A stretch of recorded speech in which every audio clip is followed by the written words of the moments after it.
Very good evening, good afternoon या good morning, जब भी ये आप चैनल वॉच कर रहे हो। क्वांटिटिक्स में आप सबका बहुत स्वागत है। आज आप सबको यहाँ पे बुलाया गया नेक्स्ट टॉपिक पे डिस्कशन करने के लिए। रेशियो एंड प्रपोर्शन के बेसिक्स बता दीजिए सर, ताकि हम रेशियो एंड प्रपोर्शन में बेटर कर पाएँ। रेशियो एंड प्रपोर्शन पे कमांड बहुत ज़्यादा ज़रूरी हो जाती है, क्योंकि इससे रिलेटेड लगभग सारे टॉपिक्स रहते हैं। Percentage and ratio and proportion एक दूसरे के पैरेलल चलते रहते हैं, ठीक है। तो बहुत बेसिक से कनेक्ट करने जा रहे हैं। उससे पहले आप सबको सावन महीने की ढेर सारी शुभकामनाएं। पढ़ते रहिए, पुण्य कमाते रहिए, ठीक है, लोगों की सेवा करते रहिए, बहुत ज़्यादा जरूरी है।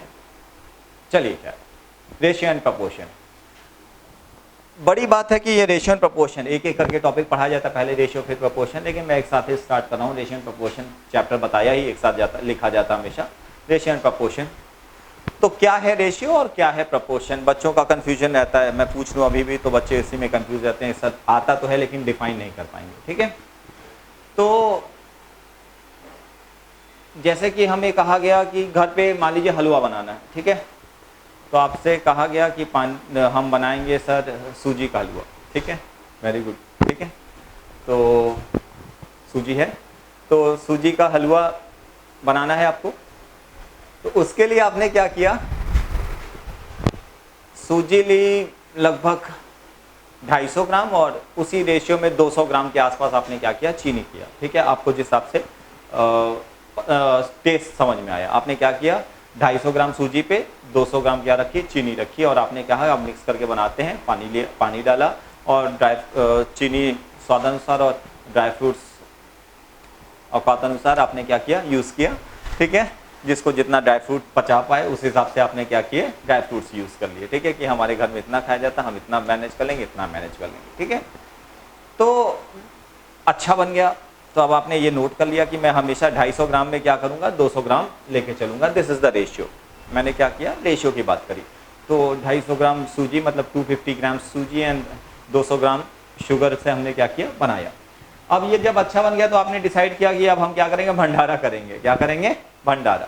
तो भंडारे के लिए डिसाइड हुआ कि हम इसी रेशियो में रखते हुए चीज़ों को बढ़ाएंगे, ठीक है। 25 किलो हम सूजी लेके आ गए और हमने क्या किया, 20 किलो ले ली चीनी। तो चीज़ें आप देख रहे रेशियो सेम है लेकिन क्वांटिटी बढ़ा दी, बस यही रेशियो डिफरेंस होता है, रेशियो एंड प्रपोर्शन, ठीक है। जब हम सिर्फ घर की बात कर रहे थे तो एक पर्टिकुलर रेशियो में हमने क्या किया, चीज़ें डिस्ट्रीब्यूट कर दी। जब बात आई भंडारा करने की तो हमने सेम प्रपोर्शन में चीज़ों को बढ़ा दिया। तो जब तक मैं बोलता हूँ ए रेशियो बी, ये रेशियो रहता है, और जैसे ही कह देता हूँ ए ratio B is proportionate to और equals to C ratio D, वो हो जाता है प्रपोर्शन। क्या हो जाता है, प्रपोर्शन। तो इस बात को ध्यान रखिएगा, बहुत आसानी से अब आप याद कर सकते हैं। घर पे हलवा बनाना है तो रेशियो, और भंडारा भी करना है तो प्रपोर्शन। जरूर नहीं ये चीज़ें हमेशा बढ़ाई जाए, घटाई भी जा सकती हैं। एक ऐसा एग्जाम्पल हमने लिया था भंडारा का, इसलिए वैल्यूज को बढ़ाया, ठीक है। So the ratio is the basically the relation between two numbers which is express by a fraction, जिसको हम फ्रैक्शन के फॉर्म में एक्सप्रेस करते हैं।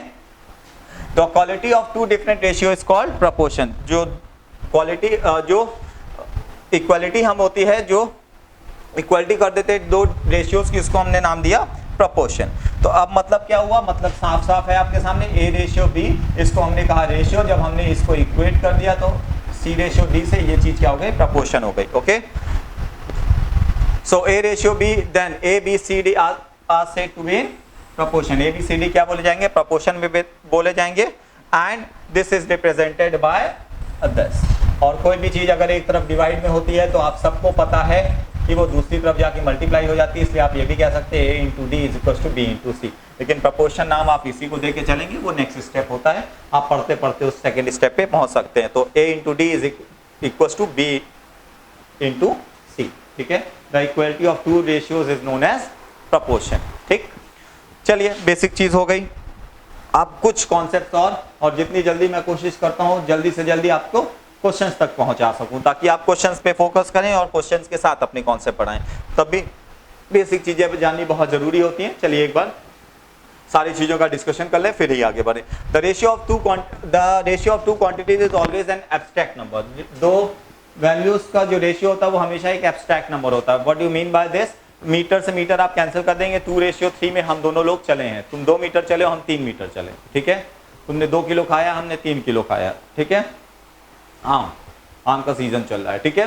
तो केजी से केजी कैंसिल हो जाता है, ये वैल्यू क्या रहेगी, एब्स्ट्रैक्ट नंबर रहेगा। आप इसको इस चीज का ध्यान रखना होता है, विदाउट एनी यूनिट्स आप रिप्रेजेंट करते था। Ratio a ratio b when we call a is the first term और एंटीसीडेंट और बी द सेकेंड टर्म और कॉन्सिक्वेंट। एंटीसीडेंट और कॉन्सिक्वेंट वर्ड यूज हो जाता है तो बच्चे उसमें भी कंफ्यूज जाते हैं। न्यूमरेटर को एंटीसीडेंट और डिनोमिनेटर को आप कॉन्सिक्वेंट कहेंगे, ठीक है।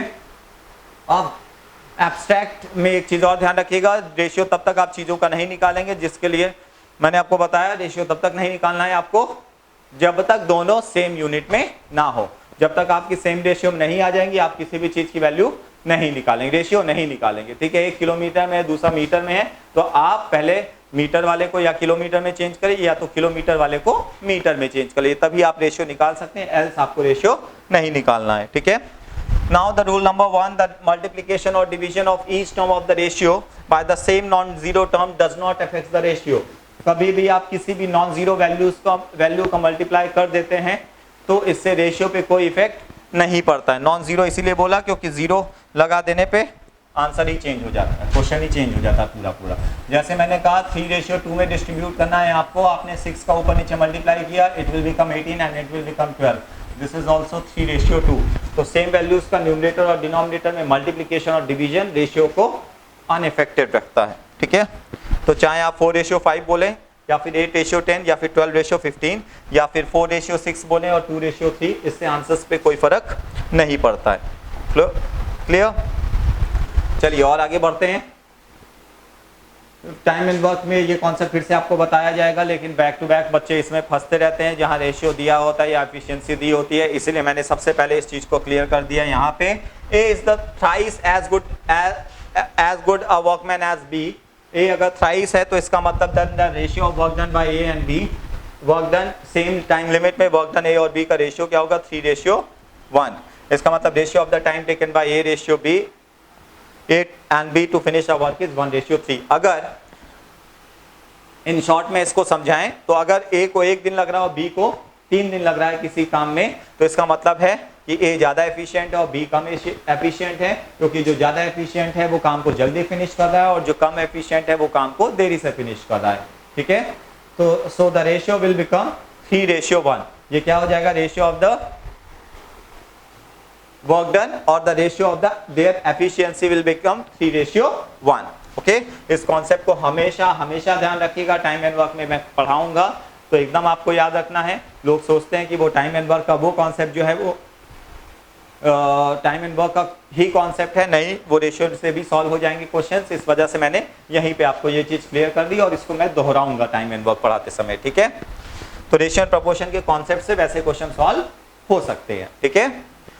चलिए और आगे बढ़े थोड़ा कॉन्सेप्ट्स की तरफ। If P ratio Q is equal to R ratio S, then S is equal to QR upon P। S जो है वो QR अपॉन P के बराबर हो जाएगा, ठीक है। The method of finding the fourth term of the proportion when the three are given is known as the rule of the 3 as above, ठीक है। जब भी आपको 4 वैल्यूज पता है और आपको 3 वैल्यूज पता है, चौथी निकालनी है, या पहली दूसरी पता है चौथी पता है, ठीक है, तो आप हालांकि इसी से आपको क्लियर हो जाएगा, लेकिन ये उसके लिए बताया गया, ठीक है। और आगे मूव करें तो डुप्लीकेट रेशियो क्या है, ए रेशियो बी का डुप्लीकेट होता है a ratio b. Sub duplicate क्या होता है, सब डुप्लीकेट होता है square root of a and square root of b. Slide change हो गई है, इस वजह से मैं इस स्लाइड पे आ गया। वहां हमको कंपोनेंट और डिविडेंडो का एक कॉन्सेप्ट और बताना है, उसको अभी हम डिस्कस करेंगे। जब भी कोई रेशियो हो ए रेशियो बी तो उसका डुप्लीकेट कितना होता है, a square ratio b square. और अगर सब डुप्लीकेट पूछा जाए तो under root a under root B.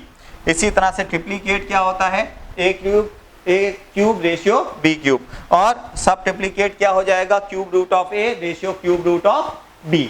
ये 3 या 4 कॉन्सेप्ट्स हैं। लोग सोचते हैं डुप्लीकेट है चलो डबल कर दे, ट्रिप्लीकेट है चलो ट्रिपल कर दे, वहां एग्जामिनेशन में आपसे गलती हो जाती है, इसीलिए छोटा सा कॉन्सेप्ट मैंने आपसे और डिस्कस किया है, ठीक है। चलिए एक बार आप लोग को बता दूं कंपोनेंडो एंड डिविडेंडो के बारे में। अगर कभी भी ए रेशियो बी जो है वो बराबर है सी रेशियो डी के, तो A plus B upon A minus B की वैल्यू हमेशा बराबर होती है C plus D upon C minus D के। इसको कहते हैं componendo and dividendo, componendo and dividendo, ठीक है।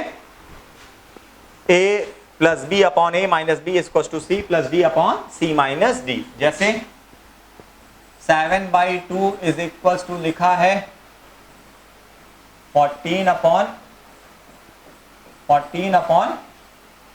4, ठीक है। क्या लिखा है 14 अपॉन 4, खैर कोई रिक्वायरमेंट नहीं है। तो 7 + 2 upon 7 - 2 is equal to 14 + 4 upon 14 - 4। ये वैल्यूज भी आपस में बराबर आएंगे, क्यों? क्योंकि ये आएगा 9/5 और ये आएगा कितना,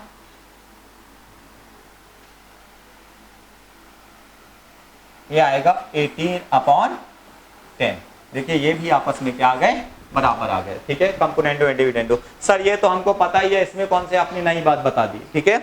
तो इसमें देख लीजिए मैंने नई बात क्या बताई है, ठीक है। अब ये क्वेश्चन था मेरे सामने √x + 1 upon √x - 1 is equal to 2/3,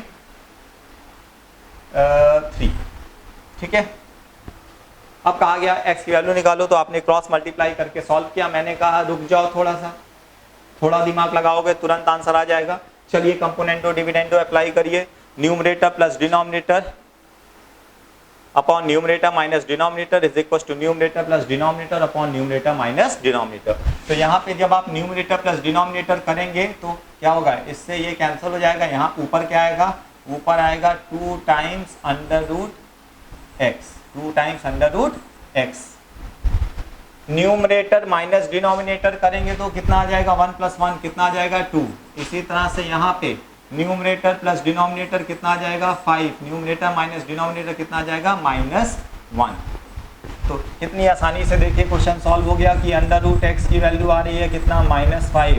तो स्क्वायर करने पे, squaring on both the sides, अगर कोई भी वैल्यू पूछी है तो इस तरह से आप सॉल्व कर सकते हैं। स्क्वायर करके भी आंसर निकाला जा सकता है, डिपेंड आपसे पूछा गया है x की वैल्यू या √x। देखिए क्रॉस मल्टीप्लाई करने से कितने बेहतर पड़ा हमको ये मेथड यूज करना। अगर दोनों तरफ x के टर्म्स होते या x² के टर्म्स होते तो क्वेश्चन हमारे लिए और डिफिकल्ट होता। तब हम उसको कंपोनेंडो एंड डिविडेंडो लगा के बहुत आसान बना सकते हैं, ठीक है। So this is the rule for componendo and dividendo, ठीक है। चलिए आगे बढ़ें।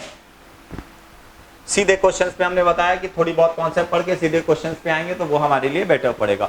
बैक टू बैक 4 क्वेश्चंस एकदम बेसिक लेवल के। चलिए देखते हैं। A/B, ये कॉन्सेप्ट का पार्ट बहुत जगह आपको बताया जाता है कि A/B है, B/C है। तो आप बताइए A/B/C कितना होगा, ठीक है। तो चलिए देखते हैं बचपन वाली मैथोलॉजी। बचपन वाली मैथोलॉजी ये कहती है कि A/B क्या दिया है, A/B दिया हुआ है 4/7, ठीक है। और B/C लिखा है कितना, 5/9।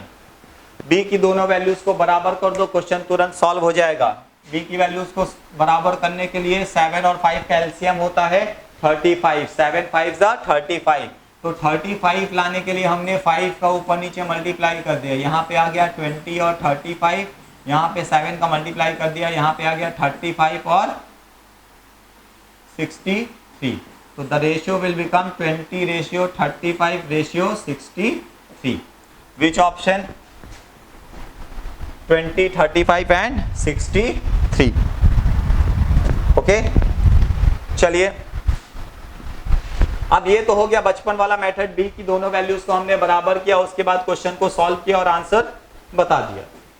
लेकिन अब हम बड़े हो गए, अब हमको मेथोलॉजी क्या करनी पड़ेगी, चेंज करनी पड़ेगी, ठीक है। चलिए मेथोलॉजी चेंज करते हैं। इसको सॉल्व करने का एक डायरेक्ट मेथड होता है। डायरेक्ट मेथड क्या होता है, A/B है और B/C है। तो डायरेक्टली आप इन दोनों का मल्टीप्लाई कर दीजिए, पहली वैल्यू आ जाएगी। इन दोनों का मल्टीप्लाई कर दिए, दूसरी वैल्यू, और इन दोनों का मल्टीप्लाई कर दिया, आपकी तीसरी वैल्यू आएगी। एंड टू एंड मेथड और शुरू से लेके आखिरी तक पहुंचने का मेथड बहुत बताया जाता है, आप सीधे याद रखिए, क्योंकि ट्रिक है। ट्रिक को याद करने के लिए बेटर यही है कि सीधे ट्रिक को ही याद किया जाए। एंड टू एंड ये सब समझना, ट्रिक को समझने की जरूरत नहीं, इट्स अ ट्रिक, ओके। सो कैसे हम डायरेक्टली सॉल्व कर सकते हैं? 4:7 लिखा था और लिखा था 5:9। तो डायरेक्टली मैंने कहा पहली वैल्यू निकालने के लिए इन दोनों का मल्टीप्लाई कितना आएगा, 5 4 20। दूसरी वैल्यू निकालने के लिए इन दोनों का मल्टीप्लाई कितना आएगा, 7 5 35। तीसरी वैल्यू निकालने के लिए इन तीनों का मल्टीप्लाई कितना आ जाएगा, 7 9 63। तो 20:35:63। विच ऑप्शन? Option number A. ठीक है, बाकी एग्जाम में हमेशा अपना प्रेजेंस ऑफ माइंड यूज करते रहिएगा, तभी आपको हमेशा दिमाग आपका एकदम सही चलेगा। ये सब मैंने बताया आपको, ये सब मैथोलॉजी ट्रिक्स, ये सब बहुत बात की बातें, आपको अपना दिमाग में लॉजिक रखना है हमेशा। अब लॉजिकली देखिए, सिर्फ देख के क्वेश्चन सॉल्व हो जाते हैं। बी और सी,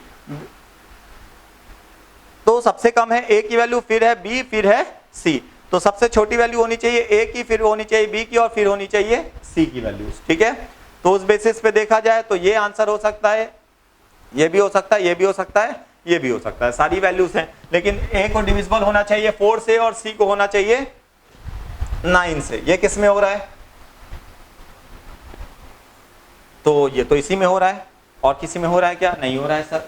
ठीक है, तो नॉर्मल लॉजिक के हिसाब से भी आप आंसर एग्जामिनेशन हॉल में टिक करेंगे तो भी आपका आंसर आ जाए। 7 और 5 दोनों से डिविजिबल बी को होना चाहिए, वो भी आ रहा है। तो देखिए कितनी आसानी से आप क्वेश्चन तक पहुंच गए। सिर्फ आपने ये देखा ए से डिविजिबल कौन सा ऑप्शन है और सी से डिविजिबल कौन सा है और बी की दोनों वैल्यू से डिविजिबल कौन सा है। बड़ी आसानी से सिर्फ देखा और क्वेश्चन सॉल्व हो गया। तो ट्रिक से बेहतर पड़ता है हमेशा आपका लॉजिक, तो याद रखिएगा। आप देखिए कितनी आसानी से ये क्वेश्चन सॉल्व हो सकता है। m रेशियो n दिया है, n रेशियो o दिया हुआ है, आपको बताना है m रेशियो क्या o।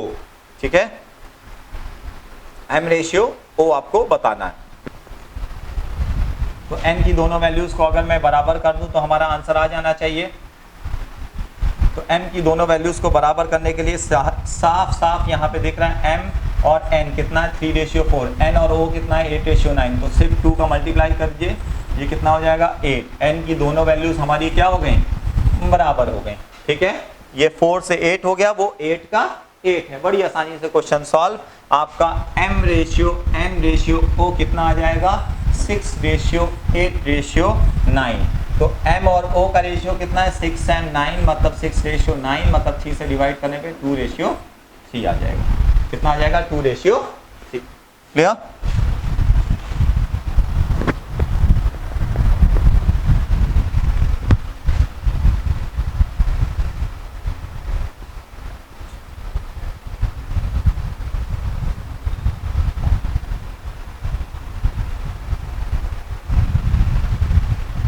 इसके बाद next 15% of A is same as 20% of B.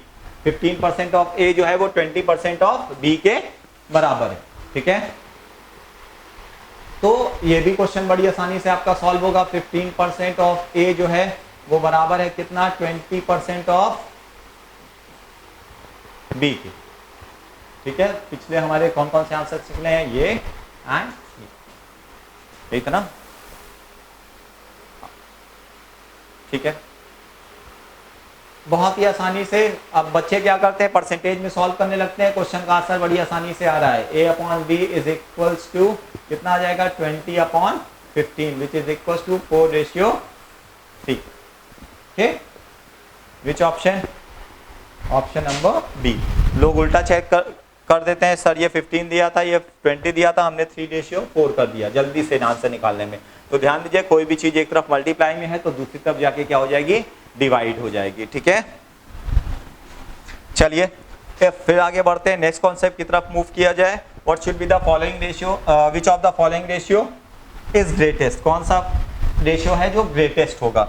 अब हमारे पास ऑप्शन में क्या बचा, 7:15, 15:23, 17:25, 21:19।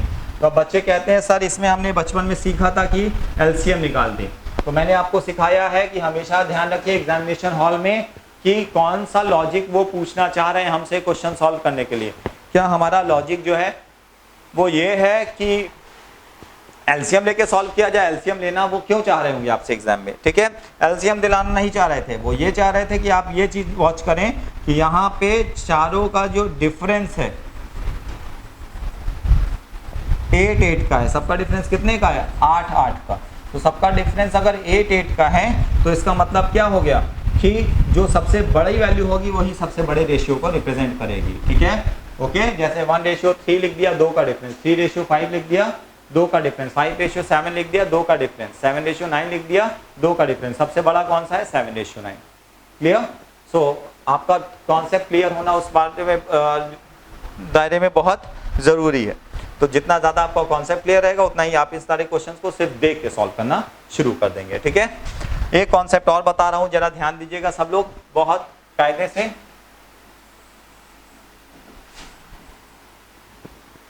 ध्यान दीजिए, अब A/B, ठीक है, 7:6 बोला गया। क्या बोला गया 7:6 बोला गया। अब कहा कि 26 को आप बांट दीजिए 7:6 में। 26 रुपए दिए गए, कहे तुम दोनों बांट लो 7:6 में। तो divide 26 in the ratio 7:6। Then बचपन वाला मेथड क्या होता था, फर्स्ट पार्ट को हम मान लेते थे 7x, दूसरे पार्ट को मान लेते थे 6x और दोनों मिला के आता था 26x। 13x is equal to 26 होता था। x की वैल्यू हम निकालते थे 26/13 which was equal to 2। So x की वैल्यू हमारी आ जाती थी 2। x की वैल्यू आ जाती थी 2। लेकिन अब आपको इन कॉन्सेप्ट से ऊपर उठना है, ठीक है। x को भूलना होगा, ठीक है, x को भूलना होगा। भूल जाएंगे? पहले भी मैंने आप लोग से कहा है जितनी जल्दी आप लोग x को भूलेंगे उतना लाइफ में आगे बढ़ते चले जाएंगे। मैं क्वेश्चंस की बात कर रहा हूं, ठीक है। तो आपने भूल गया x को, ठीक है। अब सर x को भूलें कैसे, चलिए बताते हैं दूसरा मेथड, ठीक है। तो 26 को आपको बांटना है 7:6 में। तो पहला पार्ट आप लिख दीजिए 7:6 है 7 अपॉन टोटल, दोनों का सम कितना आ रहा है 13 इंटू 26, ये आ जाएगा कितना 14। दूसरा पार्ट अगर आपको लिखना है तो आप 6/13 इंटू 26 कर दीजिए, ये कितना आ जाएगा, ये आ जाएगा आपका 12। आपका सीधे आ गया 12 14 7:6 हो चाहे 6:7 हो, आप इसी हिसाब से क्या करिए बांट दीजिए। फर्स्ट पार्ट इस हिसाब से, दूसरा पार्ट इस हिसाब से। 6:7 होता तो ये फर्स्ट पार्ट हो जाता और ये सेकेंड पार्ट हो जाता, ठीक है। तो इससे आप देखिए कितनी तेजी से सॉल्व करें, कर वही प्रोसेस रहे, ठीक है। लेकिन ये आपको मिला क्या, x को भूलने का फायदा। इसीलिए जरूरी है कि आप x को जितनी जल्दी भुला पाए भुला दें, ठीक है। सिर्फ टाइम वेस्ट होता है क्योंकि उससे, ओके नहीं पर्सनल नहीं, ठीक है। अब देखिए यहाँ पे the ratio of the number of the boys in the girls and girls in the class is 3:2। Boys और गर्ल्स का रेशियो कितना है 3:2। In the first semester, 20% of the boys and 25% girls got more than or equals to 90% marks. What percentage of the students get less than 90% marks? कह रहा है कि girls और boys और गर्ल्स का रेशियो है 3:2। फर्स्ट सेमेस्टर में 20% लड़कों के मार्क्स और 25% लड़कियों के मार्क्स। ऑफ कोर्स लड़कियों के साथ ऐसा ही है, ठीक है। दिन भर वेरी गुड, ऐसे ही मन लगा के पढ़ते रहिए। सारे एग्जाम्स भी आजकल बहुत क्वालिफाई कर रहे हैं आप लोग, ठीक है। मोमोज भी खा रहे हैं बहुत। चलिए अब 20% of the boys and 25% of the girls किससे ज्यादा पा रहे हैं 90% से ज्यादा पा रहे हैं। तो आपको ये बताना है कितने परसेंट बॉयज एंड स्टूडेंट जो हैं वो 90% से कम पाएंगे। इसके लिए हमने क्या किया, इसके लिए फिर से सेम मेथोलॉजी यूज करी।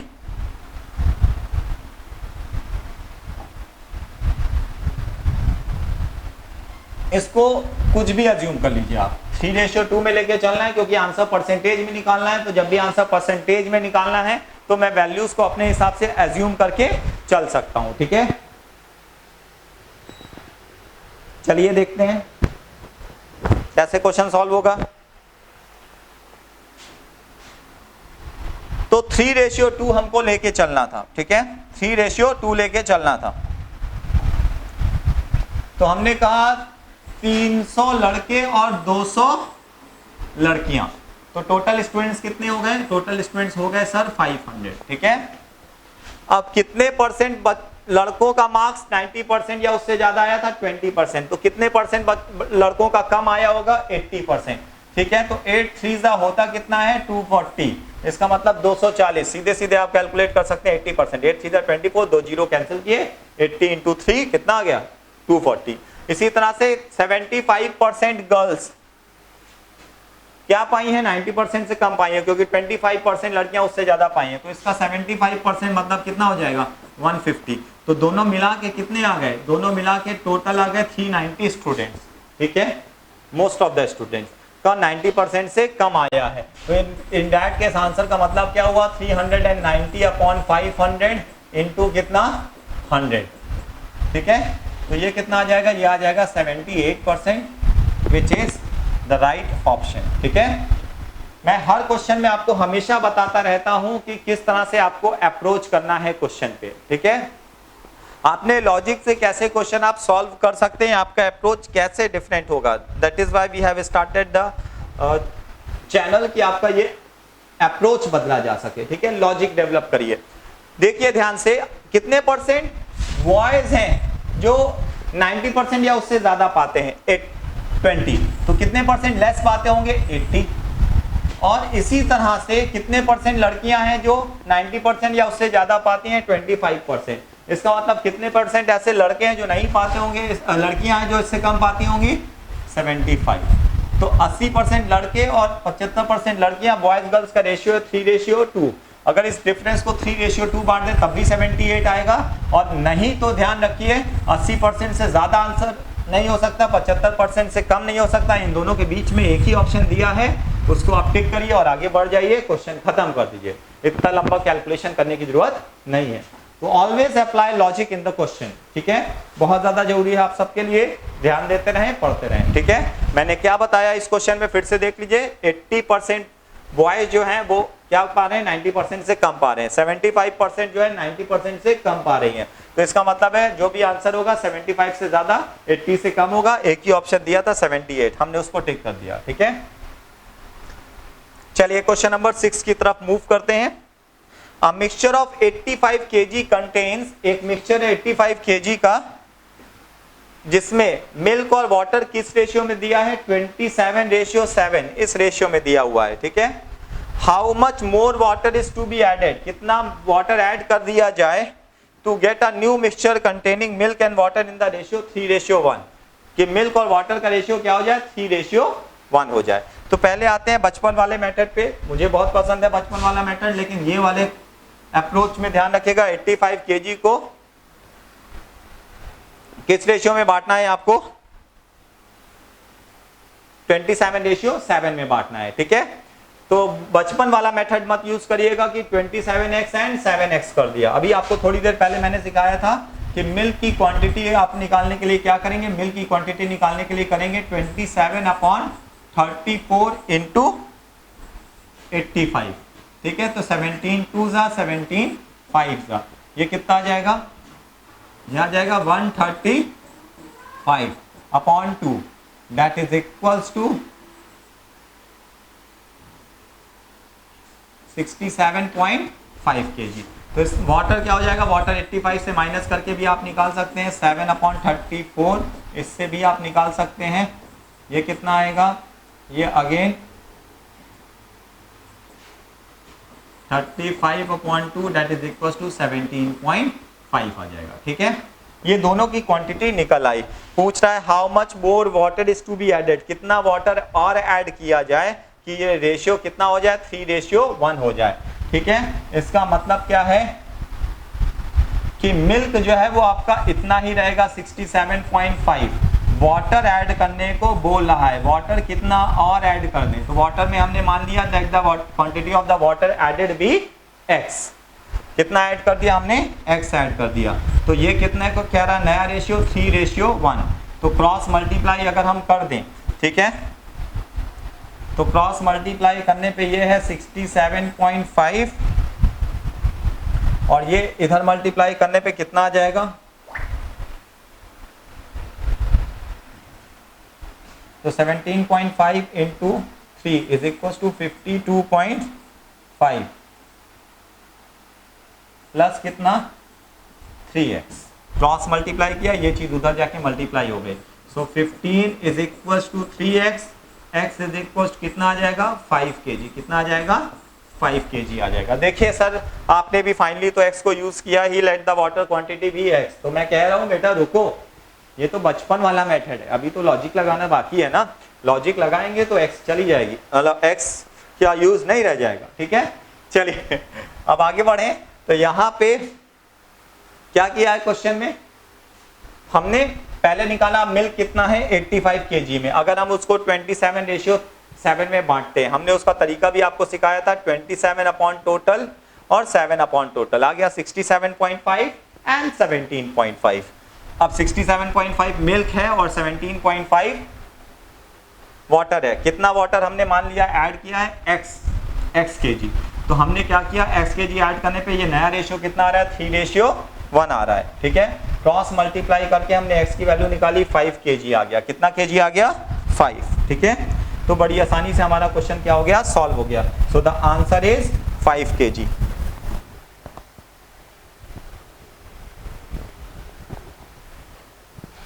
तो अब सर, अब बताइए आप कौन सा बड़ी मेथड बता रहे थे जिस बेसिस पे क्वेश्चन सॉल्व हो रहा था। चलिए आइए उसको देखते हैं। ठीक है, बहुत ध्यान से देखिएगा। कौन सी चीज क्वेश्चन में सेम, कौन सी चीज क्वेश्चन में सेम है सर, वाटर ऐड कर रहे हैं मतलब मिल्क सेम दिख रहा है। ठीक है, चलिए उस पे फोकस करते हैं। तो पहले कितना था ये 27:7, बाद में कितना हो गया 3:1। अगर इसको भी पहले जितना ही बनाना हो, क्योंकि मिल्क और इसका रेशियो, मिल्क क्या है नहीं चेंज हो रहा, वाटर चेंज हो रहा है। मिल्क और वाटर का रेशियो कितना दिया है, मिल्क और वाटर का 27। अगर इसको करना हो तो हम 9 का दोनों तरफ मल्टीप्लाई कर दें तो वापस यहाँ पे 27 आ जाएगा। 9 का मल्टीप्लाई कर दिया, ये आ गया 27, लेकिन ये आ गया कितना 9। कितना आ गया 9। ठीक है, तो आप देख रहे हैं अगर 34 लीटर्स का क्वेश्चन होता तो वाटर एडेड कितना हो जाता, 2। कितना हो जाता, 2। ठीक है, हमारा क्वेश्चन क्या है, हमारा क्वेश्चन है 34 नहीं है, हमारा क्वेश्चन है 85 kg का। कितना, 85 kg का। तो ये अगर आप डिवाइड कर रहे हैं तो 2.5 आ रहा है। कितना आ रहा है, 2.5। आप 2.5 इंटू 2 कर दीजिए, आपका आंसर तुरंत मिनटों में आ गया। कितना आ गया, 5 kg। ठीक है, जो आप रेशियो लेके चले, क्वेश्चन उससे कितना गुना है, 2.5 गुना है। ठीक है, कितना गुना है, 2.5 गुना, 2.5 टाइम्स। ठीक है, तो क्वेश्चन में ये डिफरेंस कितने का आ रहा है, 2 का। हमने 2.5 का मल्टीप्लाई कर दिया, मतलब 85 kg का क्वेश्चन होता तो ये है, तो उसी का आंसर कितना है, यहाँ पे आंसर है 5 kg। कितना, 5 kg। फिर से देख लीजिए एक बार, मिल्क और वाटर का रेशियो दिया है 27:7। ठीक है, बाद में ये क्वांटिटी कही गई 3:1 हो गई। हमने कौन सी चीज चेंज की है, हमने चेंज किया है वाटर, और क्या चीज सेम रखी है, मिल्क। तो 9 का दोनों तरफ मल्टीप्लाई कर दिया, तो ये कितना आ गया, 2 किलो। कितना आ गया, 2 किलो। तो 85 डिवाइडेड बाय 34 कितना आ जाएगा, 2.5। कितना, 2.5। 2.5 में आप 2 का मल्टीप्लाई कर देंगे, इट विल बिकम 5 kg। कितना बन जाएगा, 5 kg।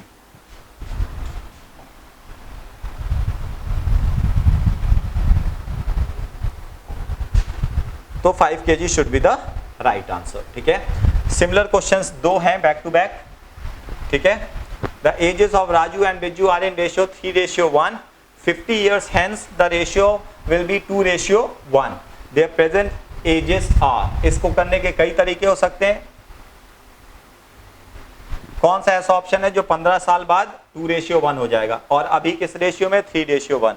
तो अभी तो सारे ऑप्शन हमने 3:1 में लिखे हैं, लेकिन कह रहा है 15 साल बाद ये कितना हो जाना चाहिए, 2:1। क्वेश्चन ये है कि अभी राजू और बिज्जू के लिए रेशियो है 3:1 एज का, 15 साल बाद कितना हो जाएगा, 2:1। तो प्रेजेंट एजेस क्या होंगी, तो ये भी है, सारे ऑप्शन है। आप ऑप्शन से तुरंत आंसर इसका निकाल सकते हैं। ठीक है,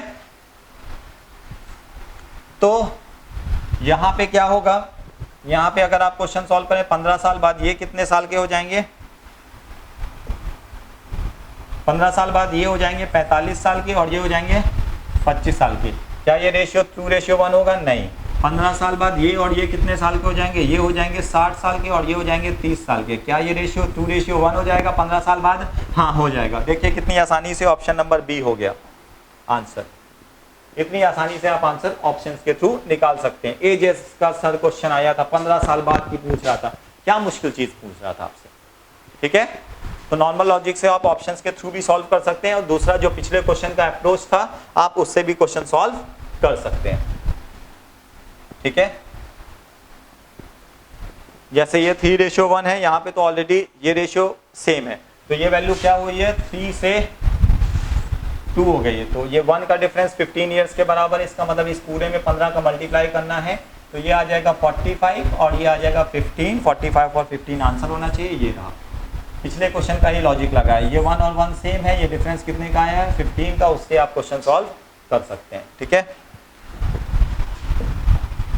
लेकिन रहने दीजिए उससे।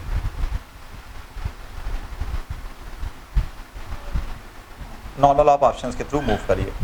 Speed of the 3 motors are in ratio 6:5:4। The ratio between the time taken to travel the same distance is. ठीक है, इसमें क्या क्वेश्चन होगा, क्या आंसर मूव। स्पीड आपको पता है इनवर्सली प्रोपोर्शनल होती है किसके, टाइम की। Greater the speed lesser is the time taken. Time और स्पीड दोनों एक दूसरे के इनवर्सली प्रोपोर्शनल होते हैं। इनवर्सली प्रोपोर्शनल का मतलब एक चीज बढ़ाने पे अगर दूसरी चीज घटे, ठीक है, तो वो चीज क्या होता है इनवर्सली प्रोपोर्शनल। आप घर यहाँ से घर जा रहे हैं, अपनी स्पीड बढ़ाएंगे तो टाइम टेकन क्या हो जाएगा, कम हो जाएगा। ठीक है, तो इसको कहते हैं इनवर्सली प्रोपोर्शनल। ठीक है, तो अगर क्वेश्चंस में स्पीड्स का रेशियो दिया है 6:5:4, then what will be the ratio of the time? Ratio of the time होना चाहिए 1/6, 1/5 एंड 1/4। ठीक है, इस पूरे में आप इनका जो एलसीएम है उसको मल्टीप्लाई कर दिए 6, 5 एंड 4। 6, 5 30, 30 और 4 60, तो आप 60 से डिविजिबल है सारी वैल्यूज। पूरे से मल्टीप्लाई अगर हम कर दें तो यहाँ पे 60 का मल्टीप्लाई करने पे यहाँ पे आएगा 10, यहाँ पे आएगा 12 और यहाँ पे आएगा 15। 10:12:15 होगा। ठीक है, दैट इज द आंसर। हमने क्या किया, इनका रेसिप्रोकल कर दिया क्योंकि speed is inversely proportional to the time taken. उसके बाद 60 का पूरे में मल्टीप्लाई कर दिया, वी गॉट द आंसर। ठीक है, अब यहां पे अगर हम बात करें अपना लॉजिक लगाने का, जो कि मैं हर क्वेश्चन में आपको बताता जा रहा हूं, तो लॉजिक हमारा क्या कह रहा है क्वेश्चन में। क्वेश्चन में लॉजिक ये कह रहा है कि 6, 5 एंड 4 है, तो उसका इनवर्स करने पे हमारा आंसर आना चाहिए। ठीक है, तो मतलब स्पीड जिसकी सबसे ज्यादा होगी टाइम टेकन सबसे कम होगा, तो स्पीड सबसे ज्यादा टाइम टेकन सबसे कम, स्पीड सबसे कम तो टाइम टेकन सबसे ज्यादा। क्या वो किसी और क्वेश्चन में दिया हुआ है? नहीं, किसी और क्वेश्चन में नहीं दिया हुआ है। देखिए इसमें यहाँ की वैल्यू ज्यादा है, फिर कम कम दिया हुआ है। ठीक है, यहाँ पे भी यही चीज किया है, यहाँ पे भी अजीब ही चीज किया हुआ है। तो सीधा सा आंसर आपका ये है। लॉजिक से भी आप क्वेश्चन सॉल्व करेंगे तो आपका आंसर तुरंत आ जाएगा। तो ध्यान आपको इन्हीं चीजों पे देना है, क्वेश्चन को सॉल्व करते जाइए, ट्रिक सीखते रहिए, लेकिन लॉजिक को हमेशा साथ रखिए। लॉजिकल अप्रोच हर क्वेश्चन में आपकी मदद करता है, और जिनका लॉजिकल अप्रोच बेटर होता है उन्हीं के साथ ऐसा होता है कि उनका तुक्का भी सही हो जाता है। ठीक है, क्योंकि yes they have some logic. और लोग सोचते हैं अरे सर वो तो तुक्का लगा गया था, उसका इतना सही कैसे हो गया, ऐसे ही हो गया। ठीक है, चलिए मूव करते हैं नेक्स्ट क्वेश्चंस की तरफ। ठीक है, चलिए बैक टू बैक हमारे 4 क्वेश्चंस हैं। ठीक है, मैं ये दोनों क्वेश्चंस आप लोग को होमवर्क में दे रहा हूं, आप सबको इन क्वेश्चंस को सॉल्व करिए और कमेंट बॉक्स में अपने अपने आंसर्स लिखते चले जाइए। बहुत ही आसान क्वेश्चंस हैं, अप्रोच नहीं लगाना, और हम इसके आंसर्स आपको शेयर करते चले जाएंगे। Please solve this particular question, इन दोनों को सॉल्व करिए, स्क्रीनशॉट लीजिए, सॉल्व करिए और कमेंट बॉक्स में हमको रिप्लाई करिए। ठीक है, so thank you so much. बहुत ही जल्दी हम अपने सब्सक्राइबर्स 1000 तक पहुंच रहे हैं हमारे। ठीक है, बहुत बहुत धन्यवाद आप सबको इतना कंटिन्यूअसली एफर्ट करने के लिए, पढ़ते रहने के लिए। पढ़ते रहिए, सीखते रहिए, जहाँ जो दिक्कत हो हमको बताते रहिए। We are there to assist you any how. Thank you, जय हिंद, जय भारत।